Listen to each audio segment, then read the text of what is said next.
Centuries before the so-called Age of Discovery, ancient explorers were venturing into uncharted waters and charting territories few believed existed. Among them was Pythias of Massalia, a Greek navigator who set sail northward into regions that defied both his homeland's myths and its understanding of the world.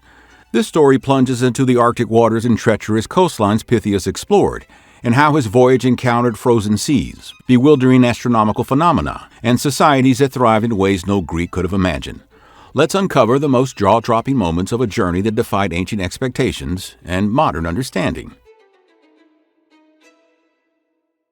Pythias knew the toughest part of his expedition wasn't the icy seas that lay ahead. It was getting through the Pillars of Hercules, where the Carthaginians controlled everything that moved. The narrow strait between Europe and Africa acted like a gate, and Carthage had guards at the door.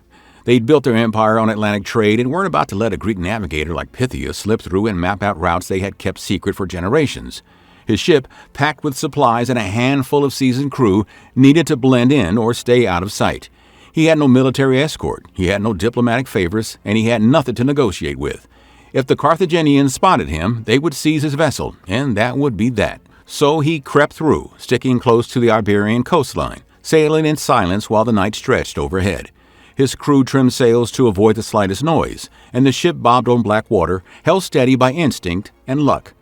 At times, they veered so close to shore that they heard the wind in the trees above them and smelled wood smoke from unseen villages. Whether Pythias bribed a Carthaginian captain or slipped through a patrol gap remains unknown, but the blockade didn't catch him. Once in the Atlantic, the crew encountered waves that rolled like mountains and a chill that cut deeper the farther north they sailed. The ship groaned under the pressure, built for the mild Mediterranean, but now battered by a brutal ocean. Pythias, navigating with the stars, made brief stops along the coast to trade with Celtic merchants. They loaded amphorae of wine and olive oil in exchange for furs and strange charms made from bone. But he never lingered. The sea grew harsher with each passing day, and the Carthaginians weren't the only threat. The Atlantic swarmed with hidden shoals and violent storms that crashed down from nowhere. Pythias kept pushing north, beyond familiar shores, toward a world that even merchants whispered about in half-belief. Pythias found Britain by following the smell of smoke and the distant hum of life over the waves. His ship ran aground on the rocky shores of Cornwall, where cliffs loomed over the water like ancient sentries. The crew scrambled ashore, pulling ropes and cargo after them. On these jagged coasts, locals chipped away at the earth, hauling out tin in rough, jagged chunks. Pythias, watching from a distance at first, saw them loading wagons at low tide, crossing to an island they called Ichthus, a strange place that rose out of the sea only when the water pulled away. He tracked the tide closely, waiting for his chance to follow. When the tide ebbed, Pythias and his crew trudged across the slick, wet sands with the locals. The heavy wheels of ox-drawn carts left deep cuts behind them, and the island sat ghostly in the mist, silent except for the creak of wood and the splash of distant waves. Ichthus was no bustling port, but a quiet hub where merchants and miners exchanged goods without fanfare. Pythias made notes of everything: their crude tools, the way they packed tin into knuckle-sized chunks, and the paths that disappeared beneath the tide each night. These miners and traders were not hostile, but neither were they friendly. They treated Pythias as an oddity, amused at his southern clothing and strange words. Some spoke a language he recognized, scraps of Celtic he had learned along the way, but their dialects twisted familiar sounds into something almost incomprehensible. He didn't care about their indifference, though. What mattered was what they showed him: a landscape rich with the ore he had come to find, and trade networks more organized than he had anticipated. Pythias lingered just long enough to chart the area, making sketches and taking measurements. He watched the patterns of the waves and the movements of the stars, knowing the rest of Britain and what lay beyond waited for him. At high tide, when Ichthus became an island again and the last ox cart creaked across the wet sand, Pythias climbed aboard his ship. The crew hauled the sails up and caught the northern wind. The cliffs of Cornwall faded into the mist as the ship sailed toward deeper, stranger waters. From the cliffs of northern Scotland, Pythias pushed forward into the unknown, riding on relentless winds toward the land called Thule. For 6 days, the crew navigated through waters that felt endless, the horizon swallowed in a curtain of fog. Every swell sent the ship pitching forward, the wood groaning beneath their feet. The air grew colder with every gust, and soon frost began creeping across the ropes and sails. Somewhere along that stretch of water, civilization faded away entirely. When they reached Thule, it was like setting foot on a different world. The ground was barren and rugged, scattered with moss and low shrubs that clung stubbornly to the earth. Pythias stared across the land and realized something incredible. The sun dipped below the horizon, lingered for what felt like moments, and then rose again. The night barely existed here. It was nothing more than a faint glimmer before the daylight returned. The locals carried on without sleep, their lives shaped by cycles that defied everything Pythias knew about time. They worked through the twilight hours and rested whenever they could, as if the concept of night had no grip on them. The people of Thule survived by fermenting barley in stone cellars and drinking strange honey brews.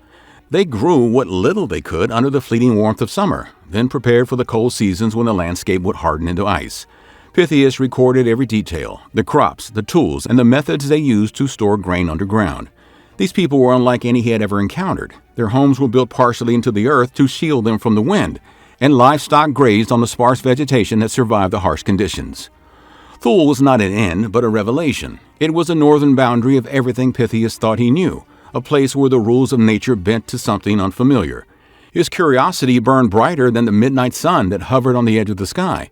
With this newfound knowledge, Pythias sailed even farther north, chasing something beyond the edge of the world.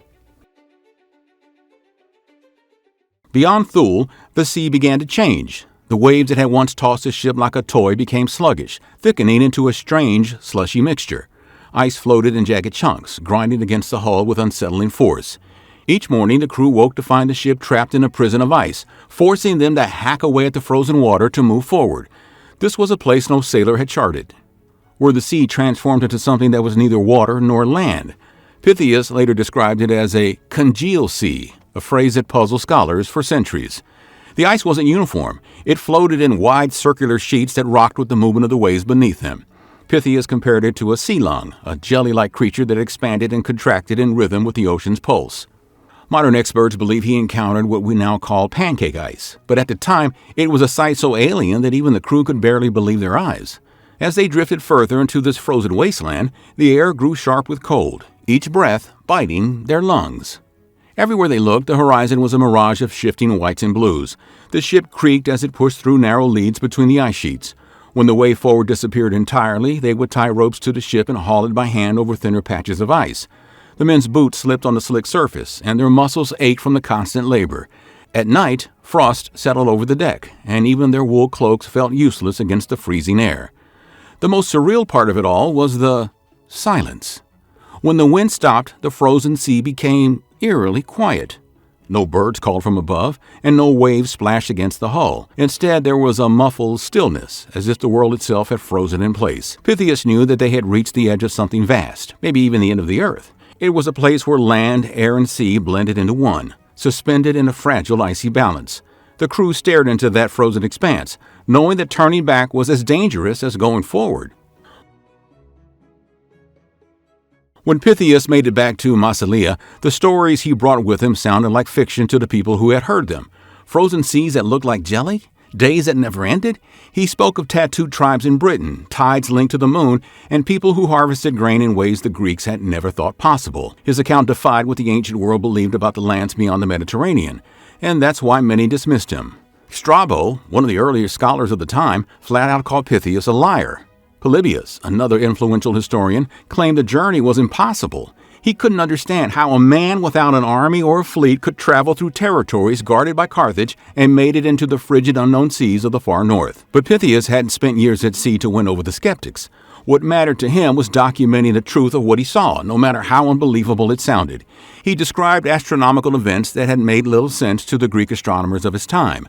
How, near Thule, the sun hovered on the horizon for hours without fully setting. He had recorded the precise moments of the tides, writing down how they changed in sync with the moon's phases. At the time, no one had connected the dots between the moon and the tides, but Pythias had mapped the correlation in painstaking detail, even when his findings were met with mockery. There were signs, though, that others took him seriously.